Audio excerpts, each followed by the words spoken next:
Good morning, students. Now, today we will discuss about the topic marginal cost. Okay, what is marginal cost? Marginal cost refer to additional to total cost when one more unit of output is produced. ठीक है, marginal cost ਕੀ ਹੁੰਦੀ ਹੈ ਕਿ suppose ਕਰੋ ਕਿਸੇ firm ਦੇ ਵਿੱਚ ਜੋ ਟੋਟਲ ਪ੍ਰੋਡਕਸ਼ਨ ਹੋ ਰਹੀ ਹੈ ਉਹ 200 ਯੂਨਿਟਸ ਹੈ। ਠੀਕ ਹੈ, अगर ਉਹਦੇ ਵਿੱਚ ਕੁਝ ਫੈਕਟਰਸ ਅਸੀਂ ਹੋਰ ਐਡ ਕਰ ਦਿੰਦੇ ਹਾਂ, ਸਪੋਜ਼ ਕਰੋ ਕਿ ਕੁਝ ਲੇਬਰ ਵਧਾ ਦਿੱਤੀ ਜਾਂਦੀ ਹੈ, ਕੁਝ ਰॉ ਮਟੀਰੀਅਲ ਐਡ ਕੀਤਾ ਜਾਂਦਾ ਹੈ, ਤਾਂ ਉਹਦੇ ਨਾਲ ਕੀ ਹੁੰਦਾ ਟੋਟਲ ਜੋ ਕਾਸਟ ਹੋਏਗੀ ਸਾਡੀ ਪ੍ਰੋਡਕਸ਼ਨ ਤਾਂ ਵਧੇਗੀ ਬਟ ਉਹਦਾ ਅਸਰ ਕਿੱਥੇ ਪਏਗਾ ਟੋਟਲ ਕਾਸਟ ਦੇ ਉੱਪਰ। ਟੋਟਲ ਕਾਸਟ ਵੀ ਇਨਕਰੀਜ਼ ਹੋਏਗੀ। ਸੋ ਪਹਿਲਾਂ ਵਾਲੀ ਟੋਟਲ ਕਾਸਟ ਔਰ ਜੋ ਨੈਕਸਟ ਸਾਡੇ ਫੈਕਟਰਸ ਐਕਸਟਰਾ ਫੈਕਟਰ ਨੂੰ ਯੂਜ਼ ਕਰਕੇ ਜੋ ਟੋਟਲ ਕਾਸਟ ਦੇ ਵਿੱਚ ਜੋ ਡਿਫਰੈਂਸ ਆਏਗਾ ਦੈਟ ਇਜ਼ ਮਾਰਜਨਲ ਕਾਸਟ। ਉਹ ਮਾਰਜਨਲ ਕਾਸਟ ਹੋਏਗੀ। Total cost of producing 2 units is rupees 200 and TC is producing 3 units is 240। ठीक है, 240 माइनस 200 अगर 2 यूनिट्स ਉਹ ਪ੍ਰੋਡਿਊਸ ਕਰ ਰਿਹਾ ਸੀ ਤਾਂ ਉਹਦੇ ਨਾਲ ਉਹ 200 ਚਾਰਜਸ ਲੱਗ ਰਹੇ ਸੀ ਉਹਨੂੰ। ਅਗਰ ਉਹਨੇ 3 ਯੂਨਿਟ ਪ੍ਰੋਡਿਊਸ ਕੀਤੇ ਨੇ, 1 ਯੂਨਿਟ ਉਹਨੇ ਐਕਸਟਰਾ ਪ੍ਰੋਡਿਊਸ ਕੀਤਾ ਤਾਂ ਉਹਦੇ ਜੋ ਚਾਰਜਸ ਨੇ ਉਹ 240 ਹੋ ਗਏ ਨੇ। ਔਰ ਇਹਨਾਂ ਦੇ ਵਿੱਚ ਡਿਫਰੈਂਸ ਕਿੰਨਾ ਆ ਰਿਹਾ ਹੈ ਰੁਪੀਜ਼ ਦੇ ਵਿੱਚ 40 ਰੁਪੀਜ਼। ਇਟ ਮੀਨਸ ਕਿ ਮਾਰਜਨਲ ਕਾਸਟ ਉਹਦੇ ਚਾਰਜਸ ਜੋ ਵੱਧ ਚੁੱਕੇ ਹੈ, ਜੋ ਉਹਦੀ ਕਾਸਟ ਐਕਸਪੈਂਡੀਚਰ ਇਨਕਰੀਜ਼ ਹੋਈ ਹੈ ਉਹ 40 ਰੁਪੀਜ਼ ਹੈ। ਠੀਕ ਹੈ, ਜਦੋਂ ਐਕਸਟਰਾ ਯੂਨਿਟਸ ਨੂੰ ਪ੍ਰੋਡਿਊਸ ਕਰਨ ਦੇ ਲਈ ਸਾਡੀ ਟੋਟਲ ਕਾਸਟ ਦੇ ਵਿੱਚ ਜੋ ਇਫੈਕਟ ਪੈਂਦਾ ਹੈ ਉਹਨਾਂ ਦਾ ਡਿਫਰੈਂਸ ਜੋ ਹੋਏਗਾ ਉਹ ਮਾਰਜਨਲ ਕਾਸਟ ਹੋਏਗਾ। ਮਾਰਜਨਲ ਕਾਸਟ ਦਾ ਫਾਰਮੂਲਾ ਹੁੰਦਾ ਹੈ MCN equal to TCN minus TCN minus N। N ਹੁੰਦੀ ਹੈ ਨੰਬਰ ਆਫ ਯੂਨਿਟਸ ਜਿਹੜੇ ਪ੍ਰੋਡਿਊਸ ਕੀਤੇ ਜਾਂਦੇ ਹੈ, MCN marginal cost of the nth units, and TCN ਹੁੰਦਾ ਕਿ ਟੋਟਲ ਕਾਸਟ ਜਿੰਨੇ ਯੂਨਿਟਸ ਪ੍ਰੋਡਿਊਸ ਕੀਤੇ ਜਾ ਰਹੇ ਹੈ, ਔਰ TCN ਮਾਈਨਸ 1 ਹੋਏਗਾ ਕਿ total cost N minus 1 units. ਠੀਕ ਹੈ, ਜਦੋਂ ਪ੍ਰੈਕਟੀਕਲਸ ਕਰਾਂਗੇ ਕਲੀਅਰ ਹੋ ਜਾਏਗਾ ਫਾਰਮੂਲਾ। ਨਾਓ ਇੱਕ ਮਾਰਜਨਲ ਕਾਸਟ ਦਾ ਟੇਬਲ ਮੈਂਸ਼ਨ ਹੈ, ਆਊਟਪੁੱਟ ਦਿੱਤੀ ਹੋਈ ਹੈ TVC ਯਾਨੀ ਕਿ ਟੋਟਲ ਵੇਰੀਏਬਲ ਕਾਸਟ ਸਾਨੂੰ ਮੈਂਸ਼ਨ ਕੀਤੇ ਹੋਏ ਹੈ, ਟੋਟਲ ਫਿਕਸਡ ਕਾਸਟ ਮੈਂਸ਼ਨ ਹੈ, ਟੋਟਲ ਕਾਸਟ। ਜਦੋਂ TVC ਔਰ ਟੋਟਲ ਫਿਕਸਡ ਕਾਸਟ ਯਾਨੀ ਕਿ ਟੋਟਲ ਕਾਸਟ ਕੀ ਹੁੰਦੀ ਹੈ, ਜਦੋਂ TVC total variable cost plus total fixed cost ਕੀਤਾ ਜਾਂਦਾ ਹੈ then we get the total cost. ਇਹ ਇਹਨਾਂ ਦੋਨਾਂ ਦਾ ਪਲੱਸ ਹੁੰਦਾ ਹੈ। ਠੀਕ ਹੈ, ਮਾਰਜਨਲ ਕਾਸਟ ਕੀ ਹੋਏਗੀ ਟੋਟਲ ਕਾਸਟ ਦੀ ਫਰਦਰ ਯੂਨਿਟਸ ਦੇ ਵਿੱਚ ਜਿੰਨਾ ਡਿਫਰੈਂਸ ਆਉਂਦਾ ਰਹਿੰਦਾ ਹੈ। ਪਹਿਲਾਂ 12 ਸੀ ਫਿਰ 18 ਹੋਈ, 18 ਮਾਈਨਸ 12 6, ਸੋ ਮਾਰਜਨਲ ਕਾਸਟ ਹੈ 6। ਨੈਕਸਟ ਯੂਨਿਟਸ ਜਦੋਂ ਅਸੀਂ ਪ੍ਰੋਡਿਊਸ ਕਰ ਰਹੇ ਹਾਂ 22 ਹੋ ਜਾਂਦਾ ਹੈ, ਦੈਨ 22 ਮਾਈਨਸ 18 ਦੈਟ ਇਜ਼ 4, ਇਹ ਮਾਰਜਨਲ ਕਾਸਟ ਹੋਏਗੀ। Then again 27 minus 22 36 minus 27 47 minus 36 11, so it's a marginal cost ਜਿਹੜਾ ਕਿ ਨੈਕਸਟ ਯੂਨਿਟ ਪ੍ਰੋਡਿਊਸ ਕਰਨ ਦੇ ਨਾਲ ਸਾਨੂੰ ਡਿਫਰੈਂਸ ਆਉਂਦਾ ਹੈ। ਸੋ ਡਾਇਗਰਾਮ ਕੀ ਹੁੰਦੀ ਹੈ ਮਾਰਜਨ ਕਾਸਟ ਦੀ, ਕਰਵ ਕੀ ਸ਼ੋ ਕਰਦੀ ਹੈ, ਉਹ ਐਕਸਿਸ ਤੇ ਆਊਟਪੁੱਟ ਲਏ ਹੈ ਅਸੀਂ, ਉਹ ਵਾਈ ਦੇ ਉੱਪਰ ਅਸੀਂ ਮਾਰਜਨ ਕਾਸਟ ਕਰਵ ਇੱਕ ਤਰ੍ਹਾਂ ਦੀ ਯੂ ਸ਼ੇਪ ਸਾਨੂੰ ਪ੍ਰੋਵਾਈਡ ਕਰਦੀ ਹੈ। ਠੀਕ ਹੈ, ਮਾਰਜਨ ਕਾਸਟ ਯੂ ਸ਼ੇਪ ਦੀ ਹੁੰਦੀ ਹੈ। ਕਿਉਂ ਹੁੰਦੀ ਹੈ? ਕਿਉਂਕਿ ਸਾਨੂੰ ਪਤਾ ਹੈ ਕਿ ਮਾਰਜਨ ਕਾਸਟ ਪਹਿਲਾਂ ਡਾਊਨ ਹੁੰਦੀ ਹੈ, ਪਹਿਲਾਂ ਜੋ ਵੇਰੀਏਬਲ ਕਾਸਟ ਹੁੰਦੀਆਂ ਨੇ, ਫਿਕਸਡ ਕਾਸਟ ਹੁੰਦੀਆਂ ਨੇ, ਉਹ ਉਹਨਾਂ ਦੀ ਜੋ ਕਾਸਟ ਹੁੰਦੀ ਹੈ ਉਹਦੇ ਅਕੋਰਡਿੰਗ ਆਊਟਪੁੱਟ ਪ੍ਰੋਡਿਊਸ ਹੁੰਦੀ ਰਹਿੰਦੀ ਹੈ। ਮਾਰਜਨ ਕਾਸਟ 'ਤੇ ਇੰਨਾ ਇਫੈਕਟ ਨਹੀਂ ਪੈਂਦਾ, ਬਟ ਇੱਕ ਟਾਈਮ ਆਉਂਦਾ ਹੈ ਜਦੋਂ ਮਾਰਜਨਲ ਕਾਸਟ ਵੀ ਇਫੈਕਟ ਕਰਦੀ ਹੈ ਟੋਟਲ ਯੂਨਿਟਸ ਨੂੰ। ਠੀਕ ਹੈ, ਉਹਦੇ ਨਾਲ ਕੀ ਹੁੰਦਾ ਹੈ ਕਿ ਜਿੱਦਾਂ ਫਰਮ ਦੇ ਵਿੱਚ ਯੂਨਿਟਸ ਪ੍ਰੋਡਿਊਸ ਹੁੰਦੇ ਜਾਂਦੇ ਹੈ, ਟੋਟਲ ਯੂਨਿਟਸ ਵੱਧਦੀਆਂ ਜਾਂਦੀਆਂ ਨੇ, ਉਸ ਤਰ੍ਹਾਂ ਕੀ ਹੁੰਦਾ ਹੈ ਕਿ ਐਕਸਪੈਂਡੀਚਰ ਵੀ ਵੱਧਦੇ ਜਾਂਦੇ ਹੈ। ਠੀਕ ਹੈ, ਜਿਹਦੇ ਨਾਲ ਕੀ ਹੋਏਗਾ ਕਿ ਫਰਦਰ ਜੋ ਨਿਊ ਯੂਨਿਟਸ ਪ੍ਰੋਡਿਊਸ ਕੀਤੇ ਜਾਂਦੇ ਆ ਉਹਨਾਂ ਦੇ ਨਾਲ ਜਿਹੜੀ ਸਾਡੀ ਮਾਰਜਨ ਕਾਸਟ ਹੈ ਇਹ ਵੀ ਆਪਣੇ ਲੈਵਲ ਤੋਂ ਇਨਕਰੀਜ਼ ਹੁੰਦੀ ਜਾਂਦੀ ਹੈ।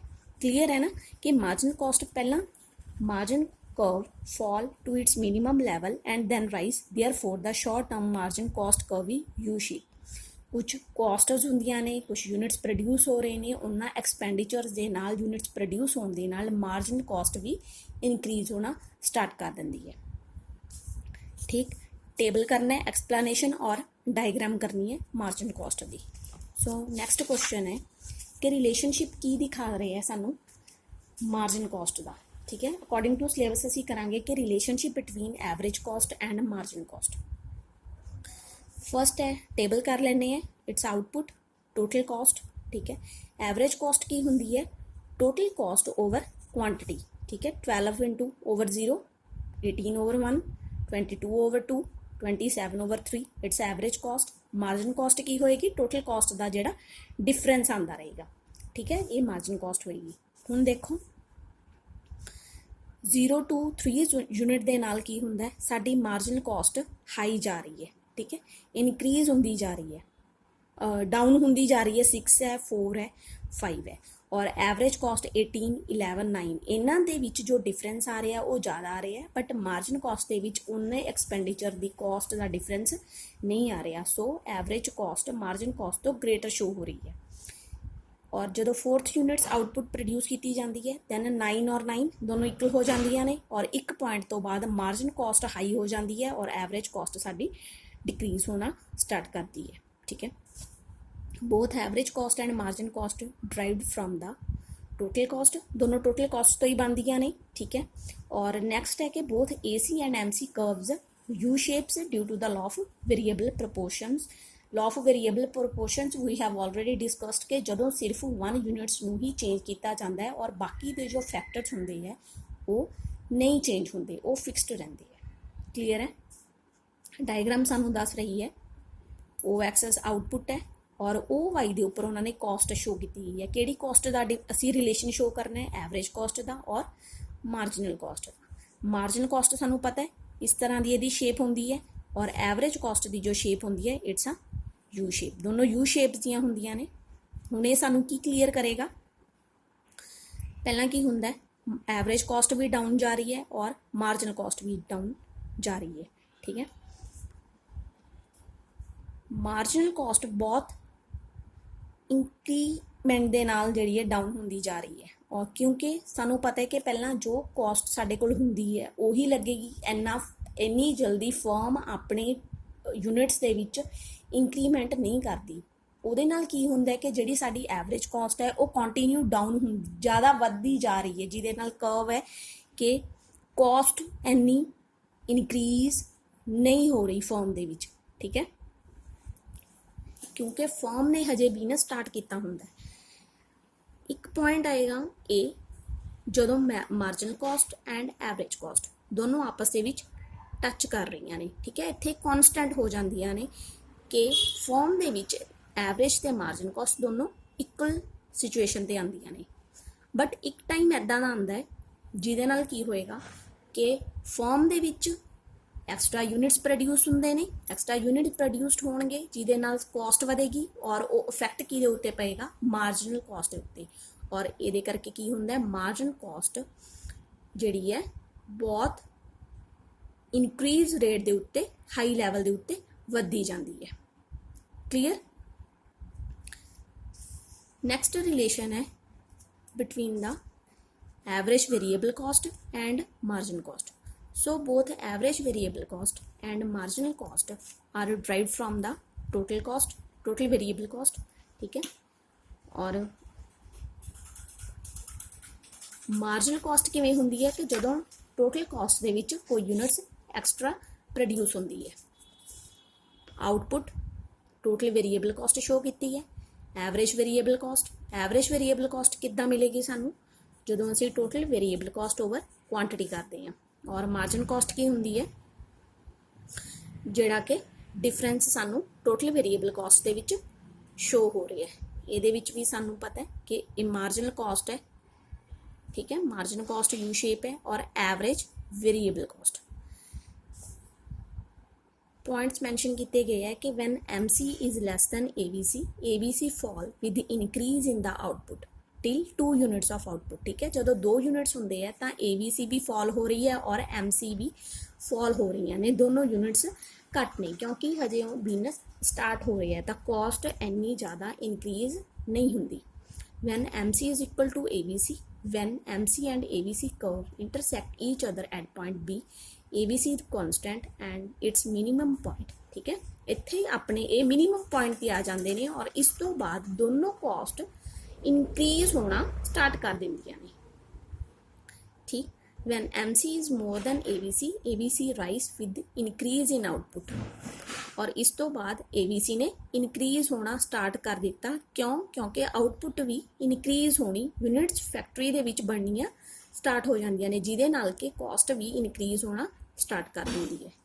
Therefore, both ABC and MC rise, but MC increase at the faster rate as compared to ABC. ਉਹੀ ਹੈ ਕਿ ਜਦੋਂ ਐਕਸਟਰਾ ਯੂਨਿਟਸ ਪ੍ਰੋਡਿਊਸ ਹੋਣਾ ਸਟਾਰਟ ਕਰ ਦਿੰਦੀਆਂ ਜਾਂਦੀਆਂ ਨੇ ਫੈਕਟਰੀ ਦੇ ਵਿੱਚ ਤਾਂ ਉਹਦੇ ਨਾਲ ਜਿਹੜੀ ਮਾਰਜਨ ਕਾਸਟ ਹੈ ਉਹ ਨੈਚੁਰਲੀ ਕੀ ਕਰਨਾ ਸਟਾਰਟ ਕਰ ਦਿੰਦੀ ਹੈ, ਇਨਕਰੀਜ਼ ਹੋਣਾ ਸ਼ੁਰੂ ਕਰ ਦਿੰਦੀ ਹੈ। ਠੀਕ, ਨੈਕਸਟ ਰਿਲੇਸ਼ਨ ਹੈ between the TC and MC। Total cost, ਸਾਨੂੰ ਪਤਾ ਹੈ ਕਿ ਟੋਟਲ ਕਾਸਟ ਕੀ ਤੋਂ ਮਿਲ ਕੇ ਬਣਦੀ ਹੈ, total fixed cost plus total variable cost. Total fixed cost ਜਿਹੜੀ ਹੈ ਆਪਣੇ ਲੈਵਲ ਦੇ ਉੱਤੇ ਫਿਕਸ ਹੁੰਦੀ ਹੈ, ਜਿਹੜੀ ਕਿ ਉਹ ਐਕਸਿਸ ਦੇ ਹੌਰੀਜ਼ੌਂਟਲ ਹੁੰਦੀ ਹੈ ਟੋਟਲ ਫਿਕਸਡ ਕਾਸਟ। ਠੀਕ ਹੈ, ਇਹ ਫਿਕਸ ਹੁੰਦੀ ਹੈ ਚਾਹੇ ਬਿਜ਼ਨਸ ਹੋਏ ਚਾਹੇ ਨਾ ਹੋਏ, ਚਾਰਜਸ ਸਾਡੇ ਸਟਾਰਟ ਹੋ ਜਾਂਦੇ ਨੇ, ਕਿਉਂਕਿ ਅਗਰ ਲੈਂਡ ਲਈਏ ਤਾਂ ਉਹਦਾ ਰੈਂਟ ਵੀ ਸਟਾਰਟ ਹੋ ਜਾਂਦਾ ਹੈ ਚਾਹੇ ਆਊਟਪੁੱਟ ਸਟਾਰਟ ਹੋਏ ਚਾਹੇ ਨਾ ਹੋਏ। ਠੀਕ ਹੈ, ਔਰ ਟੋਟਲ ਕਾਸਟ ਸਾਡੀ ਸ਼ੋ ਹੋ ਰਹੀ ਹੈ। ਮਾਰਜਨਲ ਕਾਸਟ ਯੂ ਸ਼ੇਪ ਤੇ ਹੁੰਦੀ ਹੈ। Marginal cost is the addition to total cost when one more unit of output is produced. MC is calculate. ठीक है, MC calculate ਹੁੰਦੀ ਹੈ total cost ਤੋਂ ਹੀ, ਜਦੋਂ total cost ਸਾਡੀ units ਨੇ ਜਿਹੜੀਆਂ increase ਹੋਣਾ start ਕਰ ਦਿੰਦੀਆਂ ਨੇ। When TC rise at diminishing rate, MC decline. TC ਜਦੋਂ rise ਹੋ ਰਹੀ ਹੈ, ਠੀਕ ਹੈ, ਇੰਨੀ ਆਪਣੀ ਹਾਈ ਰੇਟ ਦੇ ਉੱਪਰ ਇਹ ਡਾਊਨ ਹੋਣਾ ਨਹੀਂ ਸਟਾਰਟ ਕਰਦੀ ਤਾਂ ਉਸ ਟਾਈਮ MC ਸਾਡੀ ਡਾਊਨ ਹੁੰਦੀ ਹੈ। ਠੀਕ ਹੈ, TC rise at diminishing rate means ਹੈ ਕਿ ਜਦੋਂ ਸਾਡੀ ਟੋਟਲ ਕਾਸਟ ਇਨਕਰੀਜ਼ ਹੋ ਰਹੀ ਹੈ। ਸਪੋਜ਼ ਕਰੋ ਕਿ ਪਹਿਲਾਂ ਸਾਡੀ 20 ਸੀ, ਫਿਰ ਸਾਡੀ 15 ਹੋ ਗਈ, 15 ਔਰ 20 ਦੇ ਵਿੱਚ 5 ਦਾ ਡਿਫਰੈਂਸ ਹੈ, 15 ਤੋਂ ਬਾਅਦ 18 ਹੋ ਜਾਂਦੀ ਹੈ ਤਾਂ 3 ਦਾ ਡਿਫਰੈਂਸ ਰਹਿ ਜਾਂਦਾ ਹੈ। ਇਹ ਡਿਫਰੈਂਸ ਕੀ ਹੈ, ਘਟ ਰਿਹਾ ਹੈ, ਡਿਮਿਨਿਸ਼ਿੰਗ ਹੋ ਰਿਹਾ ਹੈ। ਠੀਕ ਹੈ, ਉਸ ਟਾਈਮ ਕੀ ਹੋਏਗਾ, ਸਾਡੀ ਮਾਰਜਨਲ ਕਾਸਟ ਵੀ ਡਿਕਲਾਈਨ ਹੁੰਦੀ ਹੈ ਕਿ ਉਨੀ ਹਾਈ ਰੇਟ ਦੇ ਉੱਪਰ ਇਨਕਰੀਜ਼ ਨਹੀਂ ਹੋ ਰਹੀ, ਕਿਉਂਕਿ ਆਊਟਪੁੱਟ ਘੱਟ ਹੈ, ਉਹਦੇ ਕਰਕੇ ਕੀ ਹੋ ਰਿਹਾ, ਟੋਟਲ ਕਾਸਟ ਵੀ ਘੱਟ ਹੈ ਔਰ ਮਾਰਜਨਲ ਕਾਸਟ ਵੀ ਘੱਟ ਹੈ। Clear? when the rate of increase in TC stop diminishing, MC is high minimum point। ਠੀਕ ਹੈ, ਜਦੋਂ ਕੀ ਹੁੰਦਾ ਫਿਰ ਆਊਟਪੁੱਟ ਇਨਕਰੀਜ਼ ਹੋਣਾ ਸਟਾਰਟ ਕਰਦੀ ਹੈ, ਟੋਟਲ ਕਾਸਟ ਸਟਾਰਟ ਹੁੰਦੀਆਂ ਨੇ, ਵਧਣੀਆਂ ਸ਼ੁਰੂ ਹੋ ਜਾਂਦੀਆਂ ਨੇ ਔਰ ਮਾਰਜਨਲ ਕਾਸਟ ਵੀ ਇਨਕਰੀਜ਼ ਹੋਣਾ ਆਪਣੇ E ਲੈਵਲ ਤੋਂ, E ਪੁਆਇੰਟ ਤੋਂ ਇਨਕਰੀਜ਼ ਹੋਣਾ ਸਟਾਰਟ ਕਰ ਦਿੰਦੀ ਹੈ। Okay, when the rate of increase in total cost start rising, the marginal cost in increasing। ਠੀਕ ਹੈ, ਸੋ ਇਹਨਾਂ ਰਿਲੇਸ਼ਨਸ ਦੇ ਵਿੱਚ ਕੀ ਦੱਸਿਆ ਗਿਆ ਹੈ ਕਿ ਇੱਕ ਤਾਂ ਡਾਇਗਰਾਮ ਮੋਸਟ ਇੰਪੋਰਟੈਂਟ ਹੈ। ਠੀਕ ਹੈ, ਅਗਰ ਕੁਐਸਚਨਸ ਆਉਂਦਾ ਹੈ ਤਾਂ ਤੁਸੀਂ ਡਾਇਗਰਾਮਸ ਔਰ ਟੇਬਲ ਨੂੰ ਡਰਾ ਕਰਨਾ ਹੈ। ਸਿਰਫ ਉਹਨਾਂ ਦੇ ਰਿਲੇਸ਼ਨ ਨੂੰ ਸ਼ੋ ਕੀਤਾ ਗਿਆ ਹੈ ਕਿ ਜਦੋਂ ਮਾਰਜਨ ਕਾਸਟ ਡਿਮਿਨਿਸ਼ਿੰਗ ਹੁੰਦੀ ਹੈ, ਡਾਊਨ ਹੁੰਦੀ ਹੈ, ਉਸ ਟਾਈਮ ਐਵਰੇਜ ਕਾਸਟ ਕੀ ਆਪਣਾ ਰੋਲ ਪਲੇ ਕਰਦੀ ਹੈ, ਟੋਟਲ ਕਾਸਟ ਕਿੱਥੇ ਹੁੰਦੀ ਹੈ, ਜਦੋਂ ਦੋਨੋਂ ਆਪਸ ਦੇ ਵਿੱਚ ਇੰਟਰਸੈਕਟ ਕਰਦੀਆਂ ਨੇ। ਠੀਕ ਹੈ, ਉਸ ਟਾਈਮ ਕੀ ਹੁੰਦੀਆਂ ਨੇ ਕਿ ਇਹ ਫਰਮ ਦੇ ਵਿੱਚ ਦੋਨੋਂ ਇਕੁਅਲ ਹੋ ਜਾਂਦੀਆਂ ਨੇ। ਤੇ ਉਸ ਤੋਂ ਬਾਅਦ ਕੀ ਹੁੰਦਾ ਹੈ ਕਿ ਜਦੋਂ ਫਰਦਰ ਫਰਮ ਦੇ ਵਿੱਚ ਆਊਟਪੁੱਟ ਇਨਕਰੀਜ਼ ਹੋਣਾ ਸਟਾਰਟ ਕਰ ਦਿੰਦੀ ਹੈ ਔਰ ਉਹਦੇ ਨਾਲ ਕੀ ਹੁੰਦਾ ਹੈ, ਸਾਡੀਆਂ ਜੋ ਕਾਸਟਸ ਹੁੰਦੀਆਂ ਨੇ, ਫਰਮ ਦੀਆਂ ਜੋ ਕਾਸਟ ਹੁੰਦੀਆਂ ਨੇ, ਉਹ ਵੀ ਆਟੋਮੈਟਿਕਲੀ ਇਨਕਰੀਜ਼ ਹੋਣਗੀਆਂ ਹੀ ਹੋਣਗੀਆਂ, ਕਿਉਂਕਿ ਅਗਰ ਆਊਟਪੁੱਟ ਇਨਕਰੀਜ਼ ਹੋਏਗੀ ਤਾਂ ਉਹਦੇ ਨਾਲ ਮਾਰਜਨ ਕਾਸਟ ਵੀ ਇਨਕਰੀਜ਼ ਹੋਏਗੀ। ਕਲੀਅਰ ਹੈ ਨਾ? ਨੈਕਸਟ ਆ ਜਾਂਦੇ ਆ ਪ੍ਰੈਕਟੀਕਲ ਕੁਐਸਚਨਸ। ਠੀਕ ਹੈ, ਪ੍ਰੈਕਟੀਕਲ ਕੁਐਸਚਨਸ ਦੇ ਵਿੱਚ ਕੀ ਹੈ ਕਿ calculate total fixed cost and total variable cost. Output ਸਾਨੂੰ ਮੈਂਸ਼ਨ ਕੀਤੀ ਗਈ ਹੈ, ਸਾਨੂੰ ਟੋਟਲ ਕਾਸਟ ਦਿੱਤੀ ਗਈ ਹੈ। ਟੋਟਲ ਫਿਕਸਡ ਕਾਸਟ ਸਾਨੂੰ ਪਤਾ ਹੈ ਕਿ ਫਿਕਸ ਹੁੰਦੀ ਹੈ, ਉਹ ਚੇਂਜ ਨਹੀਂ ਹੁੰਦੀ। ਸੋ 0 ਆਊਟਪੁੱਟ ਤੇ ਸਾਨੂੰ ਪਤਾ ਹੈ ਕਿ 80 ਉਹਨਾਂ ਨੇ ਦਿੱਤੀ ਹੈ। ਇਟ ਮੀਨਸ ਕਿ ਟੋਟਲ ਫਿਕਸਡ ਕਾਸਟ ਸਾਰੀਆਂ ਯੂਨਿਟਸ ਦੇ ਉੱਪਰ 80 ਹੀ ਹੋਏਗੀ। ਔਰ ਟੋਟਲ ਵੇਰੀਏਬਲ ਕਾਸਟ ਕੀ ਹੁੰਦੀ ਹੈ, ਜਦੋਂ TC ਮਾਈਨਸ TFC ਹੋਏਗਾ ਉਹ ਸਾਡੇ ਕੋਲ ਟੋਟਲ ਵੇਰੀਏਬਲ ਕਾਸਟ ਆ ਜਾਏਗਾ। ਕਿਉਂ? ਕਿਉਂਕਿ ਸਾਨੂੰ ਪਤਾ ਹੈ ਕਿ ਟੋਟਲ ਕਾਸਟ ਕੀ ਹੁੰਦਾ, TFC ਪਲੱਸ TVC। ਅਗਰ ਅਸੀਂ ਇੱਕ ਚੀਜ਼ ਨੂੰ ਕੈਲਕੂਲੇਟ ਕਰਨਾ ਹੈ ਤਾਂ ਦੂਸਰੀ ਸਾਈਡ ਜਾ ਕੇ ਦੂਸਰੀ ਚੀਜ਼ ਕੀ ਹੋ ਜਾਏਗੀ, minus. Clear? Next, total cost curves make an intercept of ₹50 of the y-axis, calculate total fixed cost, total variable cost। Same है, टोटल फिक्स्ड कॉस्ट है और टोटल वेरिएबल कॉस्ट माइनस करके साढ़े को आ जाएगी। ठीक, इलस्ट्रेशन 6 है, calculate TFC, TVC, ATC, AFC, average variable cost, margin cost. ठीक है, ਆਊਟਪੁੱਟ ਦਿੱਤੀ ਹੋਈ ਹੈ, ਸਾਨੂੰ ਟੋਟਲ ਕਾਸਟ ਦਿੱਤੀ ਹੋਈ ਹੈ। ਸਿਰਫ ਅਸੀਂ ਟੋਟਲ ਕਾਸਟ ਤੋਂ ਇਹ ਵਾਲੀਆਂ ਸਾਰੀਆਂ ਜੋ ਕਾਸਟਸ ਨੇ ਉਹ ਕੈਲਕੂਲੇਟ ਕਰਨੀ ਹੈ। टोटल फिक्स्ड कॉस्ट 0 यूनिट वाली हो जाएगी। टोटल फिक्स्ड कॉस्ट कैलकुलेट हो चुकी है और टीवीसी सानू पता चल जाएगी कि TC minus TFC TVC calculate हो जाएगी। एवरेज टोटल कॉस्ट की होंगी है जो टोटल कॉस्ट ओवर क्वांटिटी या यूनिट्स होएगा। ठीक है, it's a total cost over quantity 80 over 1 100 over 2। ठीक है, एवरेज फिक्स्ड कॉस्ट की होएगी जी टोटल फिक्स्ड कॉस्ट है जो असी TFC ओवर क्वांटिटी करांगे वो साडे कोल एवरेज फिक्स्ड कॉस्ट आ जाएगी। एवरेज वेरीएबल कॉस्ट किद्दां होएगी जो साडे कोल TVC है ओवर क्वांटिटी होएगी। ठीक है,